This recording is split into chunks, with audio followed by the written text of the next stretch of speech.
Anyway, are Martians going to take over the planet in 2012?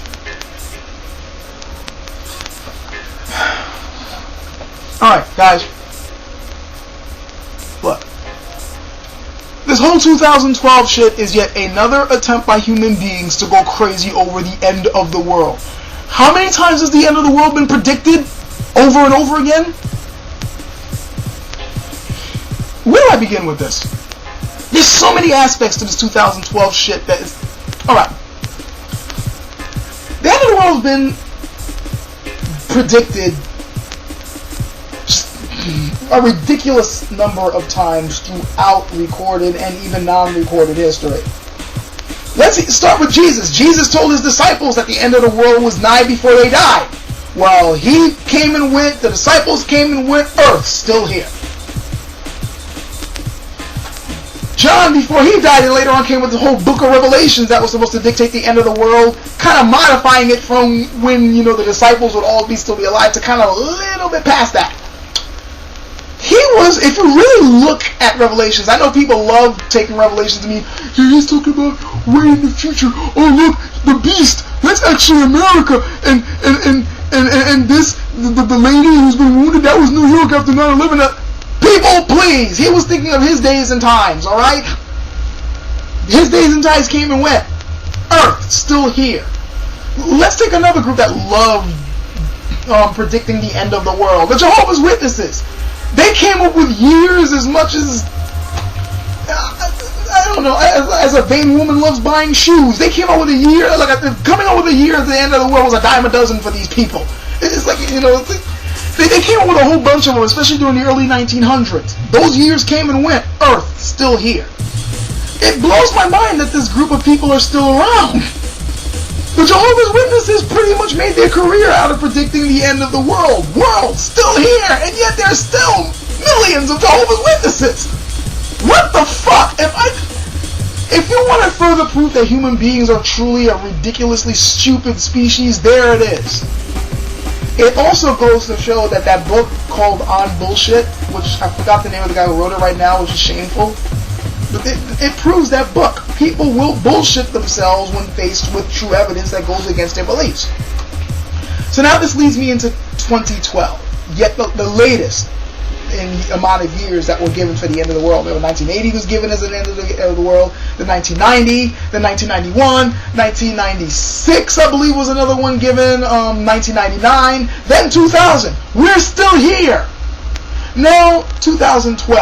And what's cracking me up about 2012 is that I'm hearing a lot of extra shit that's been put on top of it. I first heard about this whole end of the world thing about 2012 back in 1994. When I was still in high school, someone had mentioned it to me about the Mayan calendar. I let it go. It wasn't any different from any other ridiculous year that I've been hearing. Plus, people were more talking about 1999 than they were talking about 2012. Then I heard it again in college, when people were talking to me about the Mayan calendar and that the Mayan calendar ended at this particular date, and, that means it's the end of the world. And then I asked, well, what exactly is your proof? Is it a Mayan myth that after this year we're all going to die? Well, not really, but I mean, if they put their calendar all the way to this thousand years, then we'll go, why did they stop it then? Well, haven't you ever heard that years go in cycles? Long freaking cycles, to be exact. Maybe it was just to be back to the beginning of their cycle again. Did you think of that? Well, shut up. Watch. People, but this was blowing my mind. Now I'm hearing about the Illuminati are planning to end the world in 2012. This Martian question that you asked me now is the first I've heard of that one. I'm hearing that, there's going to be a shift in the magnetic poles in 2012. All this crazy shit added to this year. But what cracks me up is that in the beginning, the only reason why people know this date was because it happens to be the last year in the main calendar. There was nothing in that calendar about Martians taking over or the Illuminati blowing up Jupiter to turn into a sun or the Illuminati taking control, or reverse magnetic of the poles, or the trees coming up and wiping people out, or animals turning in on people, or the rats finally forming their own lobby to take over America, or whatever bullshit theory that you come up with for 2012. 2012 is going to come. It's going to roll on. It's going to suck like the usual years that we've been having recently, and it's going to go, and we will still be here. Well, maybe not you. Maybe you might get run over by a car or something. Who knows what's going to happen between now and then. But generally, humanity will still be here.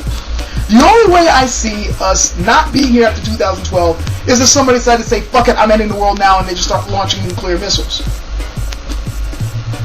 And I regret saying that, because now I'm pretty sure somebody's going to run around saying, you know what? In 2012, that's when nuclear war is going to start.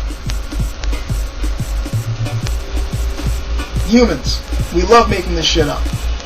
Yeah, so a simple answer to your question, Regimo, are Martians going to take over the planet in 2012?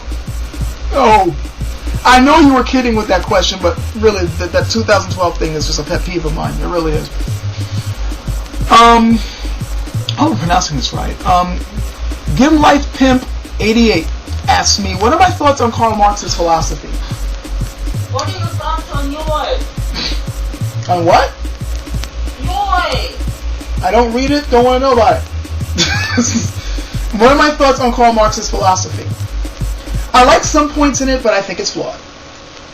Now, it's going to be weird that I just said that, because I know a lot of people are going to be like, oh, I thought you said you like anarchist stuff. Anarchist stuff is about individual freedoms, and here you are going along with Karl Marx, and he's all about turning people into mindless drones. Look, people, Marx's philosophy has to be one of the most maligned I have seen in a while. Now, I'm not saying that it works, I'm just saying it's been maligned over time. All he basically said, and I'm going to say right now that the Karl Marx thing is reminding me that I want to do a video on philosophy, period, because me and my friend, the Angry Scientist, we were commenting about how philosophy, usually, whenever there's a new philosophy coming in, it usually marks the end of an era and the beginning of a new one. I'll get into that later, like in another video. But generally, all Karl Marx's philosophy was his critique on capitalism. He saw capitalism emerging. He saw some things about capitalism he did not like. Which, to be honest with you guys, look, be fair. Look at some of the shit he critiqued about capitalism. Then look at some of the shit we're going through in our country right now. What with the bailing out of businesses and poor people still being poor and the rich still being funneled and workers being fucked over. And you'll realize that he wasn't exactly off the mark on his critique. Okay? He then came up with what he thought would be a more evolved system. He didn't necessarily say how to get here. He just said that, you know what, this is what I think is probably going to happen if capitalism keeps doing X, Y, and Z. I think people are going to do this, and then they're going to do this, and then they're going to do this, and it might lead to this. That's really all he said.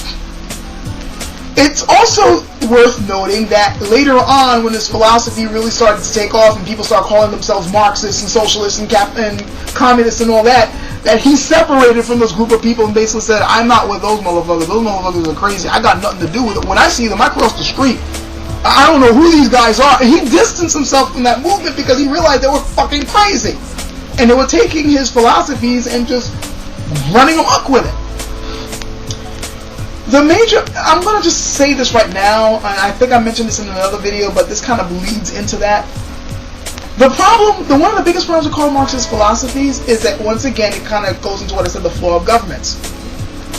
It talks about an ideal. The ideal in this case was that mankind, particularly the working class, was going to realize that it was their labor that benefited the industrial world, and they would take charge of their own destinies and, make sure that everything was doled out equally. Once again, it's an ideal. Let's never mind the fact that workers were able to control their own destinies. I happen to live near Gary, Indiana. That place right now is one of the worst places to live. It used to be a factory town. It used to be a steel mill town. You want to know why Gary fell? Because the steel mills marched out. Now, if workers were able to control their own destinies, do you really think that shit would have happened? Never mind that.